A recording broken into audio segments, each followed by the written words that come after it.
Hello, my name is John Smith from England. Since the age of 13, I have wanted to be an English gentleman and an explorer.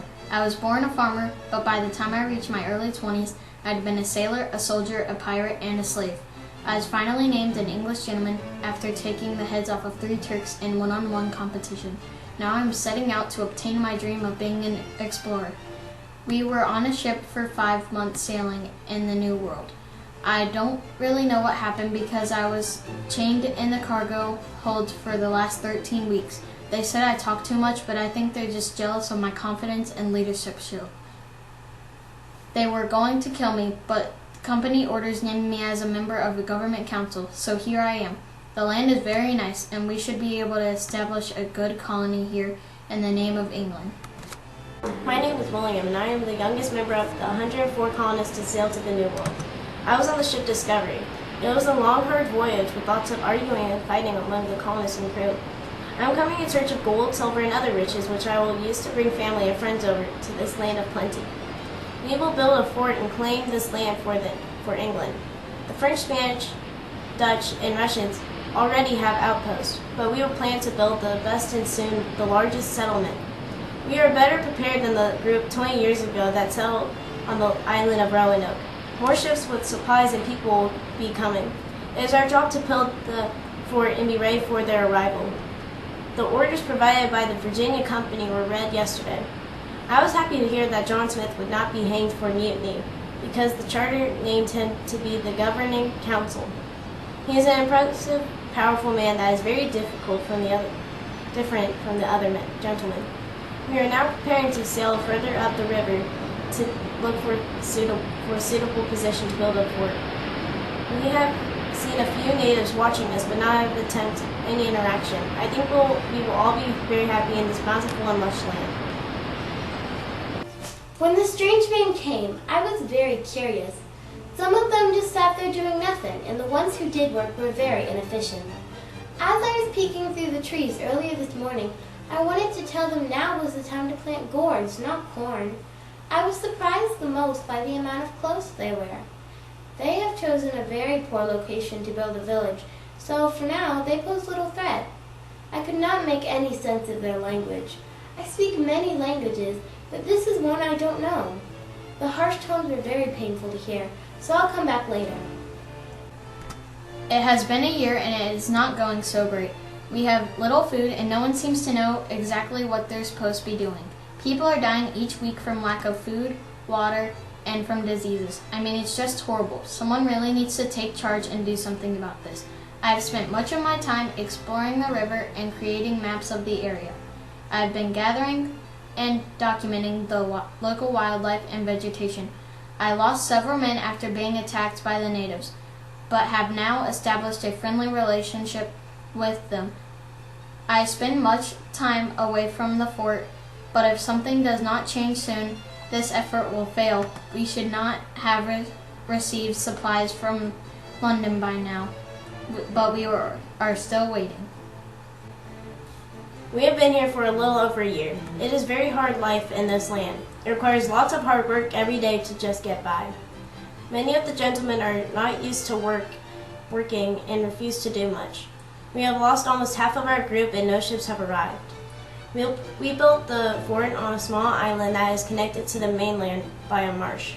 The marsh is full of mosquitoes that are constantly feeding on us. Most of the water is unsuitable for drinking or planting because we are still too close to the ocean and get too much salt in the water. The leadership has been too weak and something needs to be done before we all start. John Smith has been exploring and has begun to trade with the Indians for food. Those of us that are doing the work believe that Smith should be the president. If it was not for the food he was supplying, we would all starve.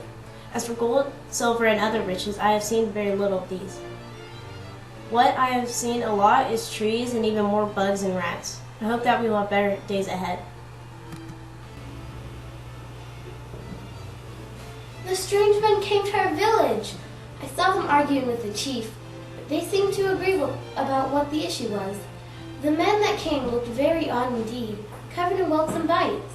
After a while, the chief and the men seemed to agree and traded. I think what they really need is nut oil, which wards off bugs.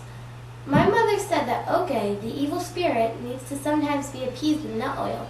I think the men need nut oil more than Oge.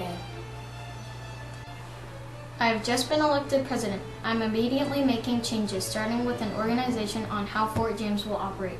From now on, if you don't work, you don't eat. That goes for everyone.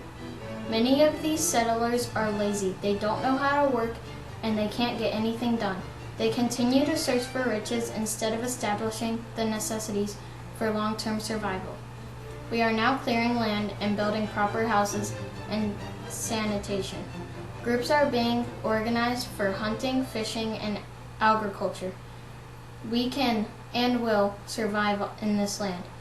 Some of what the colonists have left to go live with the natives, but they will find that life is just as hard. John Smith took over as president, and things did get much better for a while. He established a law that if you don't work, you don't eat. He organized groups to clear land and build houses. He has been a very good leader. Ships have arrived bringing more people but few supplies. Smith has been injured and is returning to England, and he said he will get us the provisions we need. I hope that we can survive without his leadership. A group of supply ships recently arrived, and they lost several ships on the voyage. One of the ships was the Sea Venture, which contained the majority of the supplies. I do not see how we are going to feed all these people. Some of the strange men have come to live among our people. They brought pretty beads and goods from their land. I decided to go to the camp, but what I saw was awful. The men were starving. No wonder some came to our tribe. I ran back to the tribe's new members, and all they could say was yes or no. I do not think they will last among us. Our chief follows many of the same rules as Chief Smith has imposed on his tribe. If they provide no value, they must leave, or the punishment will be severe. I returned to England after my gunpowder pouch exploded and tore a large chunk out of my upper leg. I have spoken with the leadership of the Virginia Company, who had also received and understood my earlier hostile letter. They were sending too many people to Fort James and too few supplies. They have assured me that this will be reversed, and the settlers were now provisioned. The weather has also changed, and now the land is getting much needed rains, and the crops are starting to grow. I am happy to hear this and will remain an advocate for the survival of the colonies. I have started writing about all my adventures. My maps and other documentation gathered during my explorations is beginning organized and will soon be published. I plan to return to continue my explorations. It has been 10 years since I arrived in this land. 1618. Can you believe it? The first years were so hard that only 30 of the original 104 survived. Several thousand have arrived, but nearly half were lost due primarily to the disease. The members of the Sea Venture, which was thought lost at sea, had actually been shipwrecked near an island. It took them 10 months, but they were able to build 2 new ships and made it to Fort James. They saw how few colonists were left, and we all decided to head back to England. We were met by a large fleet of ships as we reached the mouth of the river.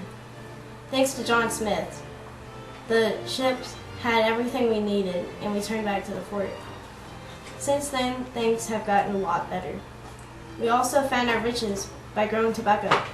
John Rolfe, a member of the Sea Venture, found a strain of tobacco growing wild on the island they had wrecked on. It was very suitable to this land and has grown very well. We are now seeing the fruits of our hard labor. The natives do not seem pleased with us taking over more and more land. John Rolfe married the Indian princess Pocahontas, which greatly helped our relations. She died last year on a publicity tour in England. Her father, the chief, has also passed on, and our relations are starting to break down. But we are not too worried and continue to grow and prosper.